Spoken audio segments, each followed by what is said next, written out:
Bienvenue si vous nous rejoignez, vous êtes sur France 3 Alpes. Ravi de vous retrouver pour votre rendez-vous, notre entretien l'instantané. Aujourd'hui, nous recevons Isabelle André, psychologue spécialisée en criminologie. Depuis 5 ans, elle mène l'enquête pour résoudre une énigme, celle de l'inconnu du lac. Un homme retrouvé mort sur une plage au bord du lac du Bourget. Isabelle, la voici, on la retrouve tout de suite.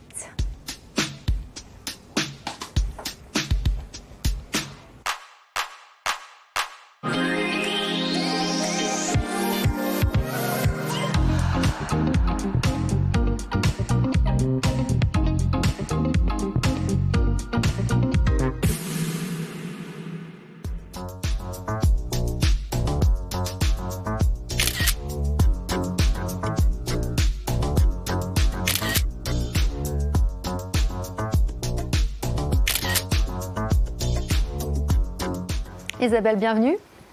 En 2015, vous étiez en pleine préparation de votre mémoire lorsque vous êtes tombée sur un documentaire consacré aux enterrés sous X et la révélation. La révélation, puisque ce qui m'intéressait, moi, c'était donc les disparitions de personnes. Et dans le cadre de ces disparitions de personnes, la thématique des enterrés sous X était nouvelle. Je n'en avais pas conscience et ça m'a donc intéressée. Pour la raison toute simplement que être enterré sous X, c'est perdre son identité, perdre son histoire, être privé de ses émotions et faire en fait fi d'une vie d'homme ou d'une vie de femme qui a été vécue en fait. Et là, vous commencez un tour des cimetières de la région à vélo.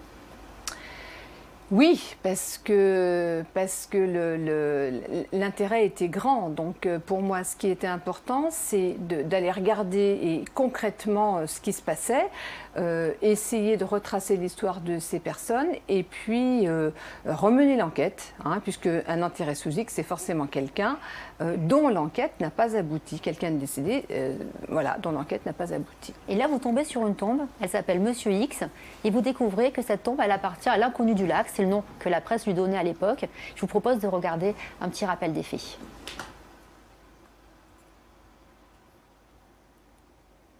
« 18 septembre 2010, sur la côte sauvage du lac du Bourget, un plaisancier découvre le cadavre d'un homme dans une tente qu'il a remarqué depuis quelques jours. Sur sa tête, un sac poubelle maintenu par du scotch. L'enquête de gendarmerie va conclure à un suicide par asphyxie. De son identité, on ne sait rien. Pas de papier, aucun signe distinctif. Un portrait robot est diffusé, mais personne ne viendra réclamer le corps de l'inconnu du lac. » Depuis 5 ans, vous menez l'enquête avec pas mal de difficultés. Lesquelles ? Alors les difficultés essentielles sont que il faut déjà arriver à mobiliser des enquêteurs, mais le dossier étant clos depuis octobre 2012, manifestement il faut une autorisation du procureur. Et on n'a pas d'informations de qui que ce soit. Les médias ne sont pas intéressés ou très peu par ce genre de problématiques.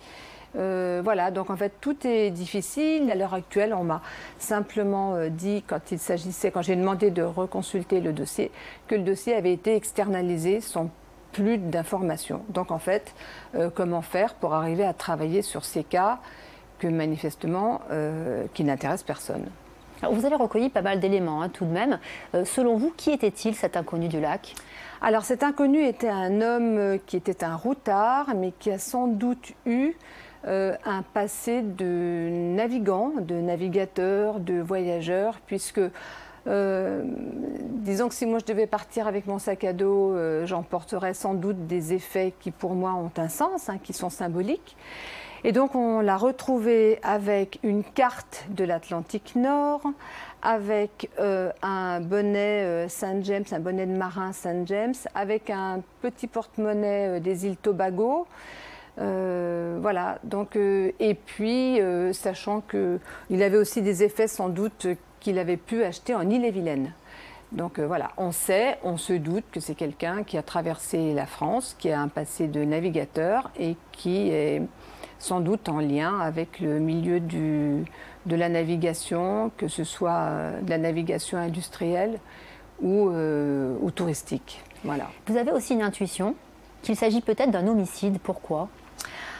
Alors, l'histoire de l'homicide, c'est directement le raisonnement de 3 médecins légistes pour qui il paraît étrange que cette personne ait pu se suicider de cette façon-là, seule.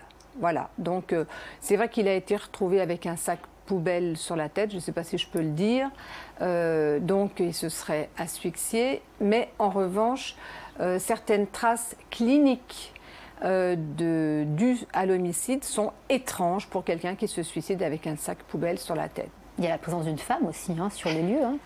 C'est pour ça qu'en fait, on parle d'un inconnu du lac, mais qu'en définitive, il y a deux inconnus. C'est-à-dire que les témoins qui ont été auditionnés par les officiers de police judiciaire qui ont mené l'enquête ont tous rapporté la présence d'une femme qui cherchait à se cacher, à se dissimuler, soit derrière des lunettes, en tournant le dos, à se cacher dans un bois et donc à ne pas apparaître. En définitive, lui s'est un peu exprimé, on sait qu'il n'avait pas d'accent, donc il venait sans doute des régions ouest.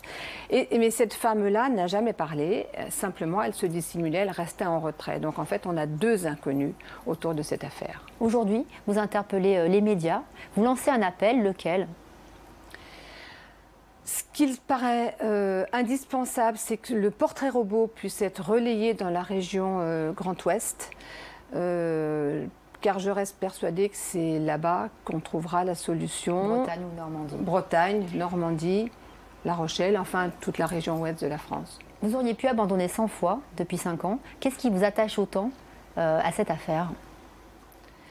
Je pense que c'est l'aspect humanitaire, comme je le disais au départ. Moi, j'ai une formation sociale, donc voilà, je ne vois pas pourquoi ce monsieur resterait tout seul dans sa tombe sans être identifié. C'est leur donner de l'humanité et ça me paraît important. Merci beaucoup Isabelle pour votre témoignage. Si vous aussi vous souhaitez participer à cette émission, écrivez-nous à l'adresse qui s'affiche. Tout de suite, c'est le Journal des Alpes.